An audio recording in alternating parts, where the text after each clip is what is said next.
परिचय। आमतौर पर आंकड़े तालिका के रूप में भी दिखाए जा सकते हैं। आंकड़ों का सचित्र प्रस्तुतिकरण आलेख कहलाता है। इस अध्याय में हम आयत चित्र और रेखा आलेख के बारे में पढ़ेंगे।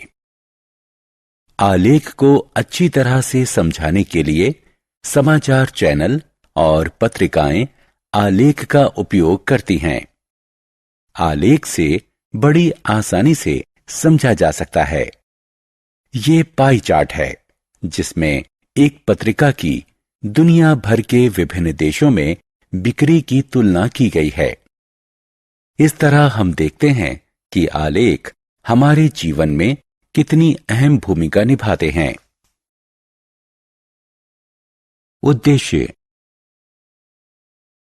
इस पाठ के अंत में आप निम्न करने में सक्षम हो जाएंगे: दंड आलेख खींचना, दिए गए आंकड़ों की पाई ग्राफ से प्रस्तुति करना, आयत चित्र खींचना, रेखा आलेख खींचना, आलेख पर बिंदु अंकित करना, आलेख की मदद से कुछ समप्रायोगिक समस्याओं को हल करना।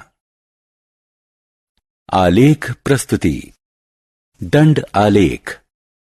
यहां सांख्यिकी आंकड़ों को सचित्र, समान चौड़ाई वाले कई ऊर्ध्वाधर या क्षैतिज आयताकार स्तंभ जो एक दूसरे से समान अंतर पर हैं के द्वारा दिखाया गया है। स्तंभ आलेख में तिमाही, छमाही और सालाना परीक्षाओं में दिव्या की उपलब्धि दिखाई गई है। इससे हमें साल भर की उपलब्धि की तुलना करने में मदद मिलती है। उपरोक्त आलेख से हमें मालूम हुआ कि दिव्या के कुल प्राप्तांक में बढ़ोतरी हो रही है, जिससे पढ़ाई में उसकी प्रगति पता चलती है। दंड आलेख दोहरे भी हो सकते हैं। इस आलेख से हमें 4 तरह के पटाखों की 2 दिन में हुई बिक्री का तुलनात्मक विवरण मिलता है। उपरोक्त आलेखों में पहला आलेख एक छात्रा की 3 परीक्षाओं की तुलना दिखाता है। दूसरा आलेख 2 दिन में हुई 4 तरह के पटाखों की बिक्री दिखाता है। वृत्त आलेख या पाई ग्राफ। वृत्त आलेख का उपयोग किसी भी समूचे वृत्त के हिस्सों की तुलना के लिए किया जाता है। समूचा दिखाने वाला वृत्त वृत्त आलेख या पाई ग्राफ कहलाता है। 2008 के दिसंबर महीने में रामू ने अपना मासिक वेतन 7,200 रुपए विभिन्न वस्तुओं पर खर्च किया। आयत चित्र। आयत चित्र आवृत्ति वितरण की रेखा चित्रीय प्रस्तुति है, जिसे आयतों के रूप में दिखाया गया है, जिसमें आधार पर कक्षा अंतराल हैं और ऊंचाइयां आवृत्तियों के अनुपात में इस प्रकार दिखाई गई हैं कि किन्हीं 2 आयतों के बीच कोई दूरी नहीं है। नीचे दिखाई गई तालिका में एक प्रवेश परीक्षा में 100 छात्रों के प्राप्तांक बताए गए हैं। रेखा आलेख। रेखा आलेख से वे आंकड़े दिखाए जाते हैं जो समय की अवधि के साथ निरंतर बदलते रहते हैं। उपरोक्त तालिका में चेन्नई शहर का तापमान दिखाया गया है, जो दिन में हर 4 घंटे में लिया जाता है। इसे हम समय तापमान का आलेख कहते हैं। क्षैतिज अक्ष रेखा एक्स अक्ष तापमान लिए जाने का समय दिखाती है। ऊर्ध्वाधर रेखा यानी वाई अक्ष तापमान दिखाती है। प्रत्येक 4 घंटे का तापमान दर्ज करके बिंदुओं के रूप में आलेख में दिखाया जाता है। इन बिंदुओं को रेखा खंडों से जोड़ा जाता है, जिससे बनता है रेखा आलेख। आलेख से हम देख सकते हैं कि सुबह 10 बजे से दोपहर बाद 2 बजे तक तापमान में 2 डिग्री सेल्सियस की बढ़ोतरी हुई। उदाहरण। यह एक साइकिल सवार का स्थिति समय आलेख है। आलेख में उन पलों का समय दिखाया गया है जब साइकिल सवार ने अनदेखी होने पर अपनी गति बदल दी। आलेख देखकर हम उस एक पल में साइकिल सवार की स्थिति का पता लगा सकते हैं। किस समय वो किस जगह पर किस गति से जा रहा था, उसने कितनी दूरी तय की, यहां तक कि वो किस दिशा में गया। इस तरह खंड ए बी से हमें पता चलता है कि साइकिल सवार ने 5 मीटर प्रति सेकंड की गति से 20 सेकंड में 100 मीटर की दूरी तय की। खंड बीसी से पता चलता है कि साइकिल सवार 100 मीटर का फासला तय करने के बाद रुका। खंड सीडी में हम देखते हैं कि साइकिल सवार और तेज गति से आगे बढ़ा और 20 सेकंड में उसने 200 मीटर की दूरी तय कर ली। इसका अर्थ यह हुआ कि वो 10 मीटर प्रति सेकंड की रफ्तार से जा रहा था। खंड डी ई में हम पाते हैं कि साइकिल सवार 20 सेकंड के लिए रुका और खंड ई एफ से पता चलता है कि साइकिल सवार मुड़ा और 20 सेकंड बाद उसी जगह पहुंच गया जहां से उसने यात्रा शुरू की थी। वो 15 मीटर प्रति सेकंड की निरंतर गति से साइकिल चला रहा था। निर्देशांक। कक्षा में अपने स्थान का पता लगाइए। इसके लिए आपको 2 संख्याएं चाहिए, एक तो पंक्ति संख्या और दूसरी स्तंभ संख्या।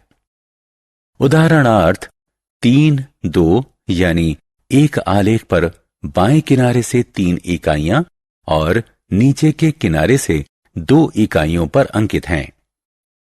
आलेख पर हम x और y अक्ष बनाते हैं और फिर आवश्यक बिंदु उस पर अंकित करते हैं।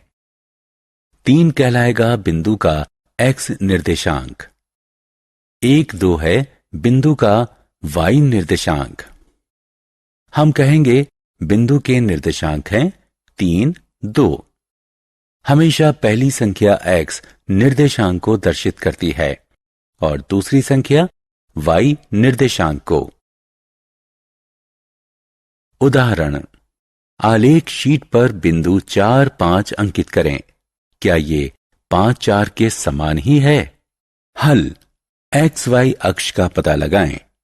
O 0, 0 से शुरू करें। पहले 4 इकाइयां दाएं ओर चलें, फिर 5 इकाइयां ऊपर की ओर। हम बिंदु 4, 5 पर पहुंच गए। आलेख पर बिंदु 4, 5 और 5, 4 भिन्न बिंदु हैं।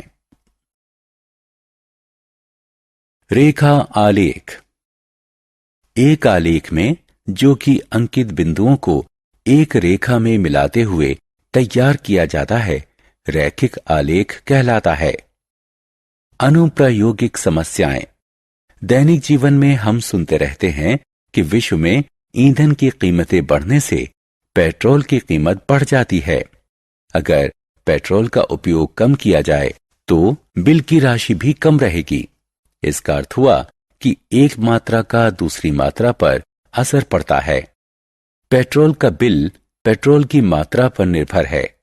हम कहेंगे कि पेट्रोल की मात्रा स्वतंत्र चर है और पेट्रोल बिल की राशि उसका आश्रित चर है। ऐसी राशियों के संबंध को हम आलेख द्वारा भी प्रदर्शित कर सकते हैं। उदाहरण, मात्रा तथा मूल्य। नीचे दी गई तालिका चावल और उसके मूल्य की मात्रा बताती है। ये आंकड़े दिखाने के लिए आलेख तैयार करें। चावल की किलोग्राम संख्या को एक्स अक्ष यानी क्षैतिज अक्ष पर 1 इकाई बराबर 5 किलोग्राम से चिन्हित कीजिए। चावल के मूल्य को वाई अक्ष यानी ऊर्ध्वाधर अक्ष पर 1 इकाई बराबर 100 रुपए से चिन्हित कीजिए। बिंदुओं को अंकित करें। 10, 300, 15, 450, 20, 600 और 25, 750। बिंदुओं को जोड़ें। आलेख मूल के बीच से गुजरेगा। मान लीजिए हम 17 किलोग्राम चावल का मूल्य जानना चाहते हैं, तो क्षैतिज अक्ष पर 17 ढूंढें, फिर 17 से गुजरते ऊर्ध्वाधर अक्ष का अनुसरण करें। जब तक कि वो आलेख P पर ना मिल जाए।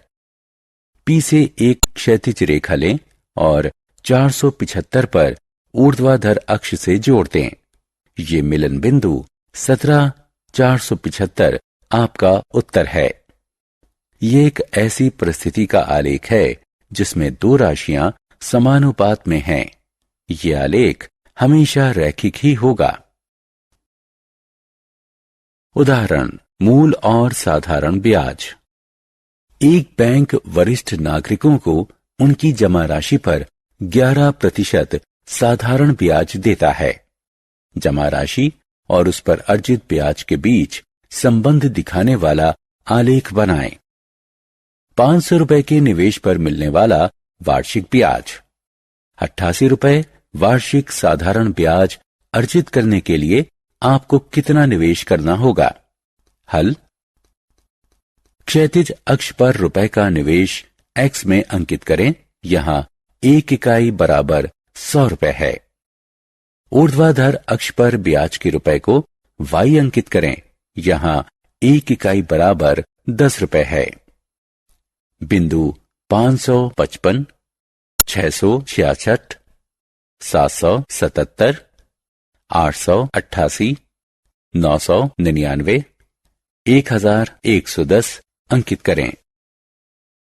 अब इन बिंदुओं को जोड़ दें। 500 रुपए x अक्ष पर हमें मिलेगा 55 रुपए ब्याज y अक्ष पर। y अक्ष पर 88 रुपए होने पर जमा राशि होगी 800 रुपए x अक्ष पर। उदाहरण, समय और दूरी। अक्षय किसी कार को लगातार 40 किलोमीटर प्रति घंटा की रफ्तार से चला सकता है। इस स्थिति के लिए समय दूरी आलेख बनाएं। इससे पता लगाएं 160 किलोमीटर की दूरी तय करने में अक्षय ने कितना समय लिया। 2.5 घंटे में अक्षय ने कितनी दूरी तय की। हल। इन राशियों से हमें निम्न तालिका प्राप्त होती है। पैमाना x अक्ष 1 इकाई बराबर 1 घंटा, y अक्ष 1 इकाई बराबर 40 किलोमीटर। क्षैतिज अक्ष समय दर्शाते हैं। ऊर्ध्वाधर अक्ष दूरी दर्शाते हैं। 1 40, 2 80, 3 120, 4 160 तथा 5 200 बिंदुओं को अंकित कीजिए। बिंदुओं को मिलाइए, हमें एक रैखिक आलेख प्राप्त होता है। ऊर्ध्वाधर अक्ष पर 160 किलोमीटर क्षैतिज अक्ष के 4 घंटे के अनुपात में है। क्षैतिज अक्ष का 2.5 घंटा ऊर्ध्वाधर अक्ष के 100 किलोमीटर के अनुपात में है। इसलिए 160 किलोमीटर की दूरी अक्षय ने 4 घंटे में तय की और 2.5 घंटे में वो 100 किलोमीटर की दूरी तय कर सकेगा। सारांश। आइए हमने जो कुछ सीखा है उसे संक्षेप में दोहराएं। आंकड़ों की सचित्र प्रस्तुति आलेख कहलाती है। दंड आलेख का उपयोग श्रेणियों के बीच तुलना के लिए किया जाता है। किसी समूचे के हिस्सों की तुलना करने के लिए वृत्त आलेख पाई ग्राफ का उपयोग किया जाता है। आयत चित्र लगातार अंतराल वाले आंकड़ों के लिए दंड आलेख होता है। रेखा आलेख में वो आंकड़े दिखाए जाते हैं जो समय के साथ बदलते रहते हैं। अंकित बिंदुओं को मिलाने पर प्राप्त आलेख एक सरल रेखा होती है। आलेख पर एक बिंदु अंकित करने के लिए हमें x और y निर्देशांकों की जरूरत पड़ती है। हम रेखा आलेख के माध्यम से समानुपात दिखा सकते हैं।